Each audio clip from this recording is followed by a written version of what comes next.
This is what democracy looks like. Know that it's something that's going on and something needs to be fixed in our system right away.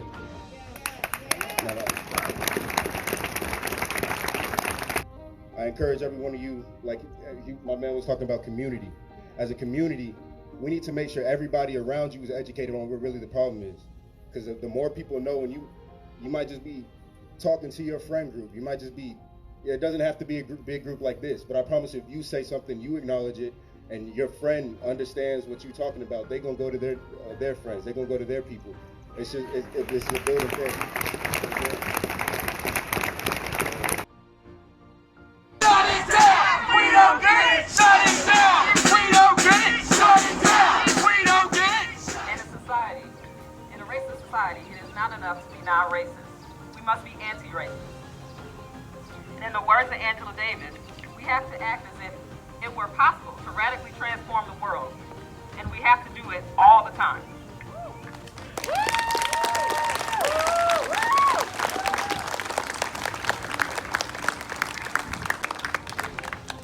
Can we say no justice? No peace! No justice! No peace! No justice! No peace!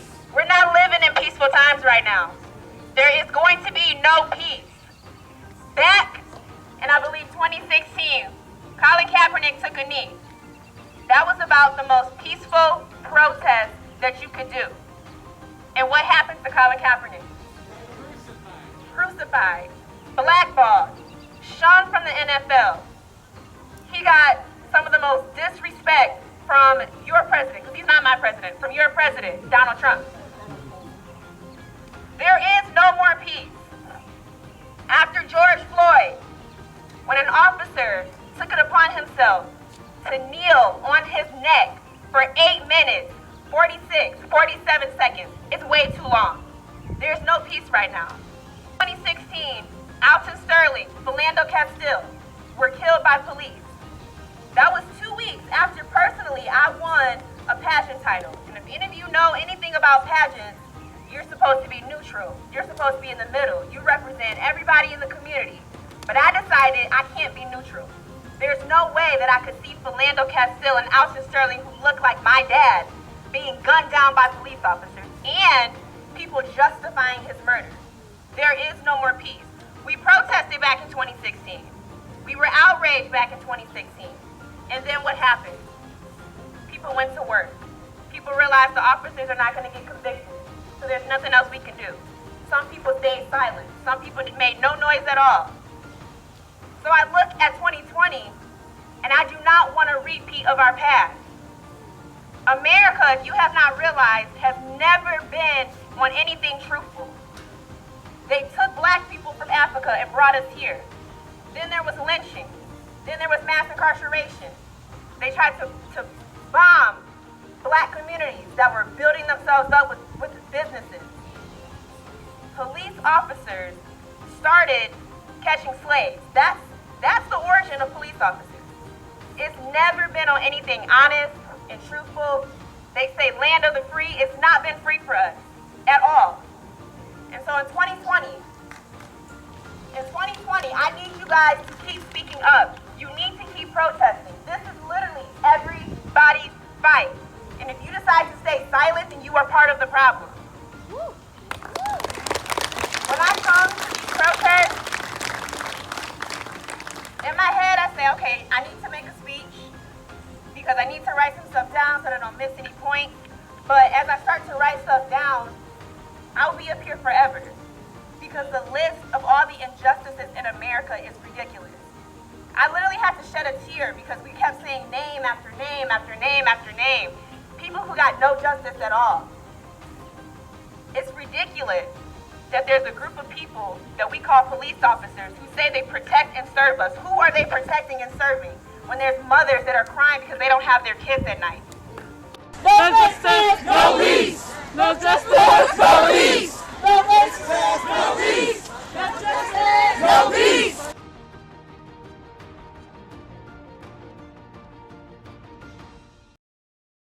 The Minneapolis City Council has agreed to let the federal government change the city's police training and use of force policies following the killing of George Floyd. A former Minneapolis police officer is in prison for choking Floyd to death in 2020.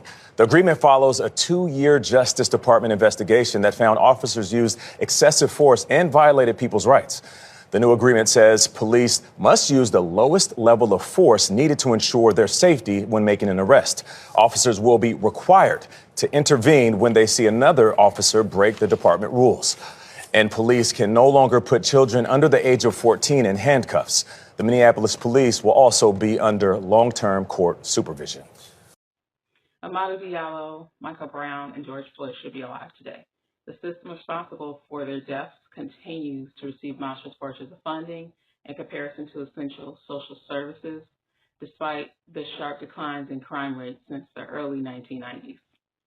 65 out of the nation's 300 largest cities spend 40% or more of their general budgets on policing. Memphis is among them at exactly 40% spent on the police department, or $281 million. The budget share for the police is even larger in Milwaukee, Phoenix, or Oakland. But why is it important? It's important because local resources are what helps us maintain our daily lives. And if services like healthcare, affordable housing programs, and environmental needs go underfunded, that negatively impacts us. It also matters because our tax dollars are sent to local police departments, and other departments within the area we live are funded from the same budget as police departments. In places like Detroit, crime has decreased dramatically within the last 2 years, but local elected officials have continued to increase the police department's budget for the last 5 years. Funding should be going towards establishing a permanent violence prevention program that is not punitive. There are programs that have shown to work, and Detroit does actively have a program that is only funded by the American Rescue Plan funds, which we all know isn't permanent. Moreover, some situations don't require the police. In places like Denver, Colorado, and Ann Arbor, Michigan, city officials have passed legislation that stop police from pulling drivers over for low-level traffic violations, like having an expired license plate or a broken headlight or a taillight. There is newer data from Vera Institute of Justice that illustrates how cities across the country are benefiting from reducing non-safety related traffic stops. When we start to open our eyes to other possibilities for how we can keep each other safe, how we can make sure our tax dollars go towards the right thing, it prevents harm. It prevents people from being hurt. It prevents your money, tax dollars, from being wasted, right? And that's important. It's important to stay curious about other ways to reduce violence, other ways to maintain safety or to prevent wrongful convictions or harm, you know? There are city law enforcement departments that are under a state consent decree or a federal consent decree or even both. A consent decree, just so we're all on the same page, is a legally binding agreement between two or more parties that resolve a dispute without a finding of guilt. It's a settlement approved by a court, and it's enforceable by both parties that they're used in several areas of law. In essence, law enforcement is not a one-stop shop for human services. It is a militarized, punitive organization that began during the founding of this country, where they operated in the Jim Crow South as slave patrol. Today, they operate identical to its roots by exercising policies and procedures made relevant by the slavery loophole of the 13th Amendment. And I wish I could say that was untrue, but it isn't. And acting like it isn't is not helping us. In 1967, during a speech at Riverside Church in New York City, Dr. Martin Luther King Jr. said, "The greatest purveyor of violence in the world, my own government. I cannot be silent." Decades later, in my own life, in my lifetime, I've witnessed each U.S. presidential administration from wars around the world, many of which resulted in many innocent people losing their lives. And many Americans, 40 to 60%, who are unhoused today, have a job, but cannot afford to live in a home due to their wages not keeping up with the rising costs of rent yes. You know, I wish I was able to say Martin Luther King Jr.'s words weren't relevant today. But what I do know is we are here today and able to make the difference so that better exists in our communities.